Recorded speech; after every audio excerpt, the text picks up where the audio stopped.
ഇന്ത്യയെ കാത്തിരിക്കുന്നത് സമരങ്ങളുടെയും പോരാട്ടങ്ങളുടെയും ദിനമാണ് എന്നുള്ളതാണ് യാഥാർത്ഥ്യം. പശ്ചിമ ബംഗാളിലെ തെരഞ്ഞെടുപ്പ് കഴിഞ്ഞു. മമതാ ബാനർജിക്ക് വലിയ പരുക്ക് പറ്റി. മഹാരാഷ്ട്രയിൽ രാഷ്ട്രീയ രംഗം ആടി ഉലയുന്നു. ഉത്തർപ്രദേശിലും പഞ്ചാബിലും തെരഞ്ഞെടുപ്പ് വരാൻ പോകുന്നു 2027. ഇതാണ് രാജ്യത്തെ രാഷ്ട്രീയ കാലാവസ്ഥ. ഈ രാഷ്ട്രീയ കാലാവസ്ഥയിൽ വളരെ ഗുരുതരമായ ഗൗരവമായ വിദ്യാർത്ഥി സമരം രാജ്യത്ത് നടക്കുന്നു. അത് വിദ്യാർത്ഥികളാണോ, ആ സമരത്തെ സപ്പോർട്ട് ചെയ്യാൻ പുതിയ തലമുറയും യുവാക്കളും മുതിർന്നവരും ഉണ്ടോ എന്നൊക്കെ ഉള്ള വിഷയങ്ങളുണ്ട്. എന്തായാലും കർഷക സമരവും ഉടനെ ആരംഭിക്കാനായി പഞ്ചാബിൽ നിന്നും ഹരിയാനയിൽ നിന്നും ബീഹാറിൽ നിന്നും ഉത്തർപ്രദേശിൽ നിന്നും വിവിധ സ്ഥലങ്ങളിൽ നിന്ന് ചെറിയ ചെറിയ ജാഥകൾ ആരംഭിച്ചിട്ടുണ്ട്. അങ്ങനെ കർഷക സമരവും കൂടി ഡൽഹിയിലേക്ക് വരുന്നു. വളരെ കൃത്യമായ സമരമായിരിക്കും നടക്കുന്നത്. ജനസംഖ്യാ കണക്കെടുക്കുകയാണ്, അതിൻ്റെ അപാകതകളുമായിട്ടുള്ള സമരവും വരുന്നുണ്ട്. ഞാൻ സൂചിപ്പിച്ച പോലെ ഉത്തർപ്രദേശിലെ തിരഞ്ഞെടുപ്പും പഞ്ചാബിലെ തിരഞ്ഞെടുപ്പും വരുന്നതും BJP സംബന്ധിച്ച് വലിയ തലവേദനയാണ്. അയോധ്യയിലെ കേസ് ഭാഗ്യവശാലോ നിർഭാഗ്യവശാലോ ഈ വിദ്യാർത്ഥി സമരത്തിൽ മുങ്ങിക്കിടക്കുന്നതുകൊണ്ട് പാർലമെന്റിൽ ഗൗരവമായി വന്നില്ല. അല്ലെങ്കിൽ അതും വളരെ വലിയ തലവേദന ഉണ്ടാക്കുന്ന വിഷയമാണ്. ഇനി CJP എന്ന പാർട്ടി, അത് പാർട്ടി എന്ന് പറയാൻ പറ്റില്ല, ഒരു പ്ലാറ്റ്ഫോം. ഒരു പക്ഷേ സോനം വാങ്ചു ഇന്ന് കീഴടങ്ങിയത്, അല്ലെങ്കിൽ സോനം വാങ്ചു ഒരു ഒത്തുതീർപ്പുണ്ടാക്കിയതുപോലെ അഭിജിത്ത് ദീപ്കെ ചിലപ്പോൾ ചില ഒത്തുതീർപ്പുകളൊക്കെ ഉണ്ടാക്കുകയോ, അല്ലെങ്കിൽ സമരം ഇപ്പോൾ വേറൊരു തരത്തിലേക്ക് മാറിയിട്ടുണ്ടല്ലോ. കോൺഗ്രസ് ഇന്നലെ ജനഗണമന പാടി സമരം അവസാനിപ്പിച്ചു. ഇനി കോൺഗ്രസ് അങ്ങനെ ഒരു വലിയ കലാപത്തിനില്ല എന്ന് കോൺഗ്രസ് പറയുന്നു. സോനം വാങ്ചു നിരാഹാരം അവസാനിപ്പിച്ചു.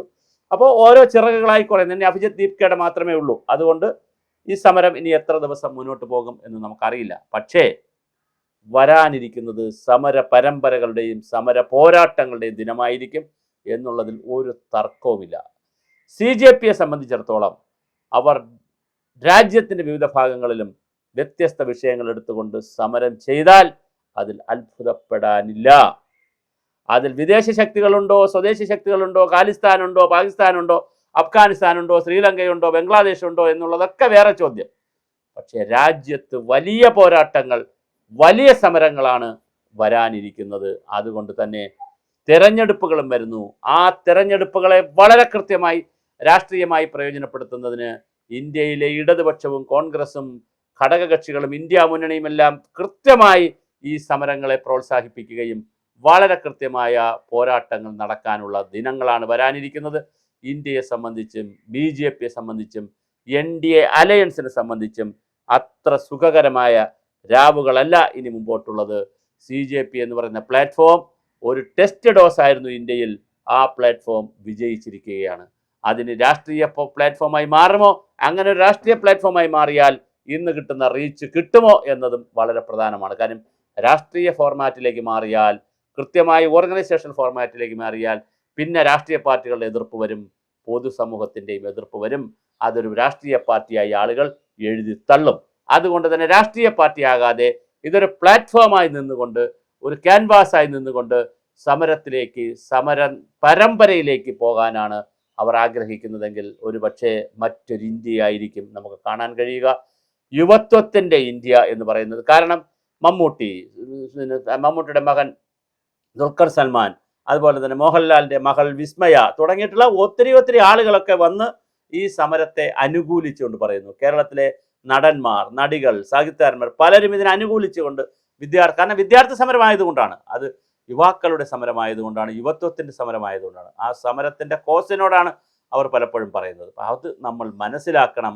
ഇന്ത്യൻ യുവത്വത്തിൻ്റെ, ലോകത്തെല്ലാ രാജ്യങ്ങളും യുവത്വവും വിദ്യാർത്ഥികളും തുറന്നു വിട്ട ഭൂതങ്ങൾ എളുപ്പത്തിൽ കെട്ടടങ്ങിയിട്ടില്ല. പക്ഷേ ഭാരതത്തിൽ ഇതിനു മുമ്പ് പല സ്ഥലങ്ങളിലും ഇതുപോലത്തെ സമരങ്ങൾ CIAയുടെ പേരിൽ നടന്നിട്ടുണ്ട്.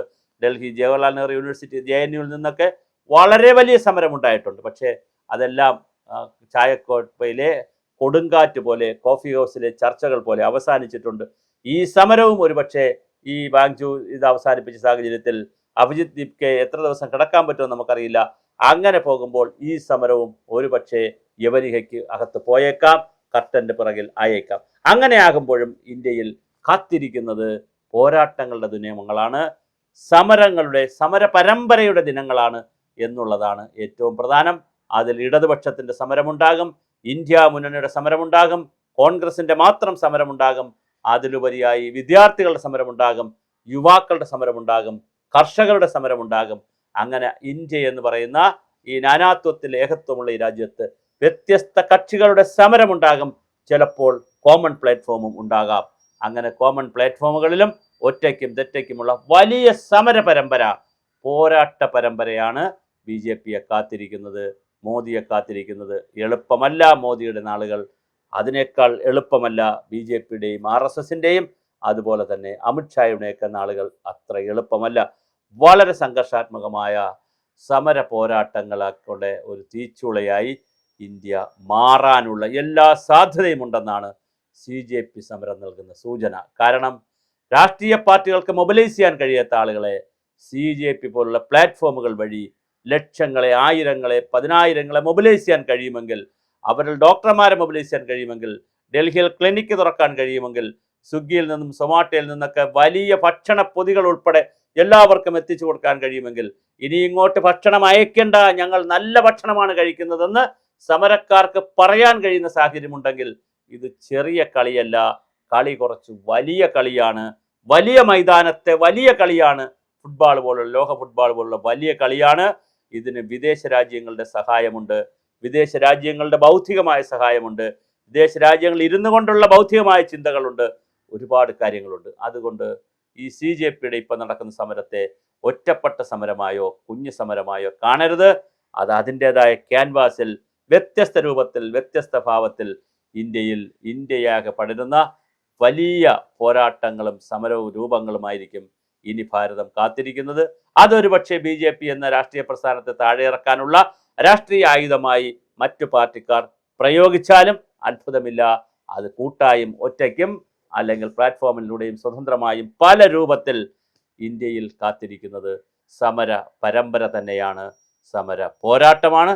ഇതിനെ എങ്ങനെ അഡ്രസ്സ് ചെയ്യും എന്നതിനനുസരിച്ചാണ് BJPയുടെ ഭാവിയും, അത് സംസ്ഥാനത്തെ ആയാലും രാജ്യത്തെ ആയാലും.